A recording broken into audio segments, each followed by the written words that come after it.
What's going on, guys? It's your boy John, a Liquidator, coming back with breaking news. So it looked like Jeremy Fowler has done an interview with ESPN Cleveland. He speaks about Shedeur Sanders, how this battle is turning out as we get prepared for the 6-week break. But he also dropped a dime about Dillon Gabriel's future, not only with the Browns, but in the NFL. Jeremy Fowler is pretty much insinuating that Dillon Gabriel will be a long-time backup quarterback. The Cleveland Browns already know how this quarterback battle ends. They just haven't told Shedeur Sanders yet. And the most connected reporter in the NFL just gave it away live on camera without realizing he said the quiet part out loud.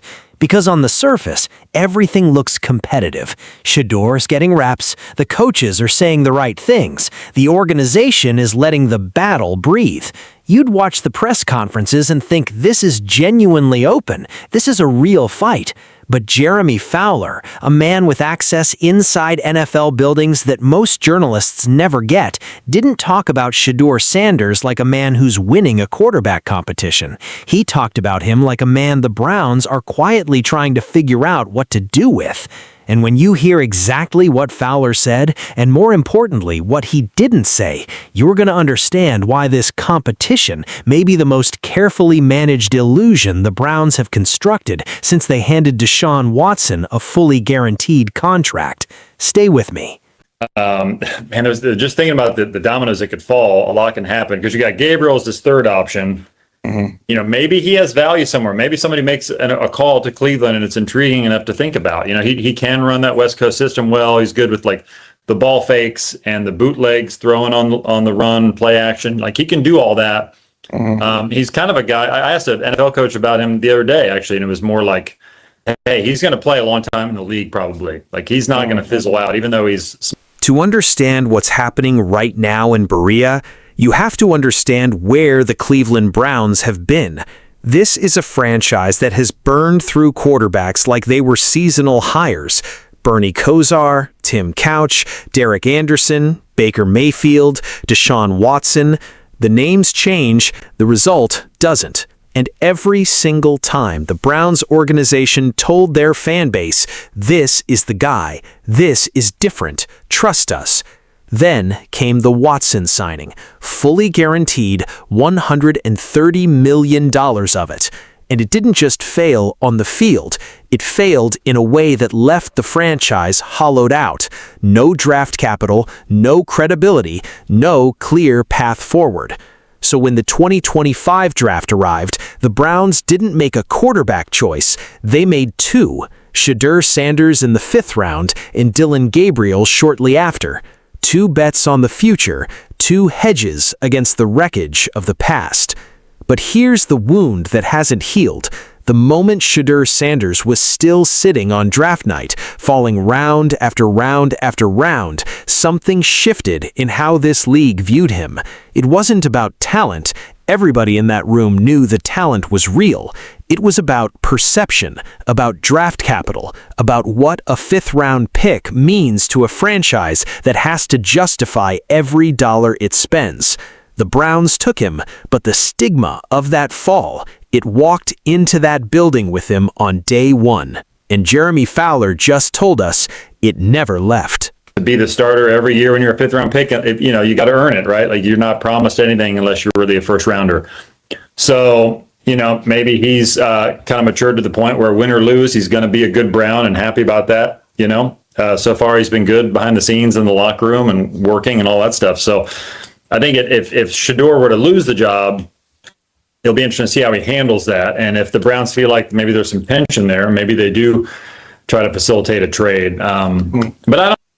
Let's start with what you can see. In OTA practices, the Browns have 4 quarterbacks on the roster. Tyon Green barely registered, 1 team rep according to tracking. 1. He's essentially a ghost in this building right now. That leaves Deshaun Watson, Shedeur Sanders, and Dillon Gabriel splitting meaningful reps. But here's what matters. The rep distribution in OTAs is not just about football evaluation. It's about organizational messaging. Who you put with the first-team offense tells the locker room something. It tells the media something. It tells the quarterback himself something. And right now, the Browns are letting Watson operate with the ones, which means every rep Shedeur gets is already a rep with a ceiling built in. Now listen carefully to what Jeremy Fowler actually said about Shedeur Sanders. He called him a fifth-round pick. Twice. He didn't say it cruelly, he said it analytically. He said, and I'm going to paraphrase this carefully, it's hard to expect a fifth-round pick to be the starter every year. You're not promised anything unless you're really a first-rounder. That sentence is not an analysis of Shedeur Sanders' talent. That is an analysis of how the Cleveland Browns front office is framing his ceiling internally. Fowler doesn't say things like that without sourcing. He's not editorializing. He's translating what he's been told.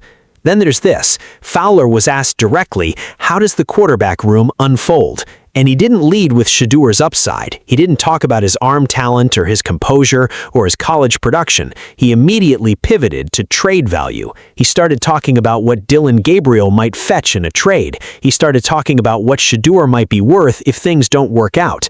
That's a front office conversation. That's not coverage of a competitive battle. That's coverage of a roster management decision that's already been made in someone's mind. Deshaun Watson is coming off multiple surgeries. He is statistically one of the most injury-prone quarterbacks in the modern NFL. He has played a combined handful of games over multiple seasons, and yet the Browns, a franchise supposedly eyeing the 2027 draft, are still running him out there as QB1 entering camp.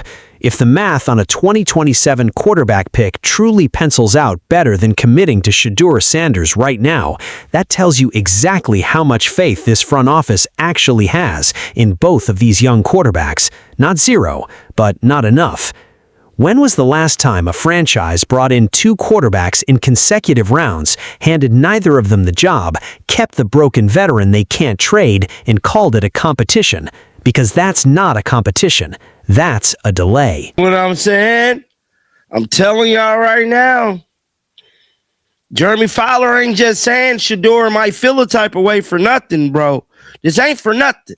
I don't think it's a situation where the Browns are going into this summer saying, we got to trade one of these guys. I really think it's based on what presents itself, who calls, if there's interest or if there's real intrigue there to get trade value for it. Taylor Green, I would take off. I mean, he's such a project at this point. Yeah. I think they want to see that through. That's not weakness. That's human. But it's also a pressure signature that every coach in that building can see, even if nobody is saying it at a podium. The second story is Shedeur Sanders, and it's the one that should terrify every team that plays Cleveland in 2026. Shedeur Sanders is operating with what psychologists call an expansive locus of control.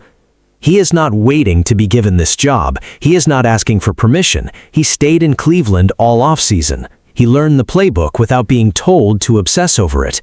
He built relationships with the coaching staff, not because a media consultant told him to, but because he is genuinely invested in the outcome. And when he steps on that field, he is not trying to not lose the competition. He is trying to win the season. That distinction is everything. The organization's psychological posture tells its own story. When you listen to the way the Browns talk about this competition, balanced, careful, diplomatic, you're hearing an organization that is not committed. And organizations that have not committed to a veteran will always, eventually, move toward the future. Kosar sees it, the ESPN panel sees it. The question is whether the people inside that building will say it out loud before the first snap of Week 1. Think about it from Bernie Kosar's point of view for a second. He's at a charity bowling event, 6.5 months out from a transplant. He's cracking jokes about his diminishing bowling skills and Belichick's commentary about his career. He's not there to make news. He's there because he loves Cleveland, and Cleveland loves him back, and that relationship has never required anything more than showing up. And then someone asks about the Browns. Draft this last April, so he can play, so teams would probably not mind at all if he was in the supplemental draft. Do you know that if he entered the supplemental draft, would that take him out of being at Texas? Like, do you know how that works? I'm kind of putting you on the spot here with all this new legal stuff. Yeah, the supplemental, there just haven't been very many of them, so it hasn't been a focus for me. I actually don't know exactly, but the team would own his rights at that point. So, certainly I think they'd be willing to give up a 2 for him. Definitely. Think about it from Shedeur's point of view for a second. You've done everything right in the building. You've been good behind the scenes. You've worked. You've competed. Jeremy Fowler himself said it. good locker room presence, putting in the time, mature about the situation. By every measure that a young quarterback controls, Shedeur Sanders has done his part. And yet, the story coming out of Cleveland is still, maybe there's trade interest, maybe he has value somewhere, maybe a team calls. That's not what you say about a guy you're building around. That's what you say about a guy you're quietly shopping. The Browns are a value-based organization. Fowler used that exact phrase. And when you understand what that actually means in NFL front office language, everything becomes clearer. Value-based means they moved Kenny Pickett when the value was right. They moved Joe Flacco when the value was right. They traded Myles Garrett, arguably the best defensive player in the NFL, when the value was right. This is not a franchise that is emotionally attached to its roster. This is a franchise that views every player as an asset on a ledger, and that ledger is always being recalculated. So when Fowler says the Browns aren't going into the summer saying they have to trade one of these quarterbacks, but they're absolutely open to it if the right call comes in, what he's actually translating is this. The Browns have already assigned a trade value to Shedeur Sanders. They know what they'd accept. They're just waiting for someone to meet it. And here's the organizational tell that makes it undeniable. The Myles Garrett trade brought back Jared Verse and a 2027 first-round pick. The Browns were explicit. They would not do that deal without Verse. But the first in 2027 was described as pretty important, not an afterthought, a priority. That pick is a quarterback pick. Everyone in that building knows it, and you don't spend that kind of capital chasing the 2027 quarterback class if you already believe in the quarterback sitting in your own building right now. When Andrew Berry structured that trade, he wasn't building around Shedeur Sanders, he was building a bridge to someone who doesn't exist yet. That's not a coincidence. Organizations don't make accidents that cost them a first-round pick. Pattern interrupt. Timeline rewind. But to understand why this matters, we have to go back to draft night 2025. Every round that passed without Shedeur's name being called was another round of tape being added to an invisible file in every NFL front office. Not because of what happened on the field at Colorado, because of what those teams knew that the public didn't. The medical reports, the personality assessments, the interviews, the private information that shapes these decisions in ways that never get reported. Shedeur fell to the 5th round in one of the most quarterback-desperate eras in NFL history, and the Browns, a franchise actively trying to tear down and rebuild, waited until the 5th round to take a swing on him. They didn't trade up, they didn't sacrifice capital, they added him at a price that gave them maximum flexibility and minimum commitment. That decision on draft night is still the loudest signal in this entire story. The locker room already feels this. When a franchise is genuinely split between two quarterbacks, the building splits too. Guys start making quiet calculations. Who do I throw routes for in the offseason? Who am I going to war with in January? The teammates who've been in the league know how to read organizational energy before the coaches say a word. And the energy right now in Cleveland is not Shedeur is our guy. The energy is we're managing a situation. That kind of ambiguity is corrosive, not immediately, but slowly. Over the months between now and September, it will shape the way this team coheres or doesn't. At the season level, this is what it means. If Deshaun Watson gets hurt again, and the actuarial probability on that is not small, the Browns need a quarterback who can actually compete, not manage, compete. And whoever that is needs to have been prepared as if the job was his, not as if he was a placeholder.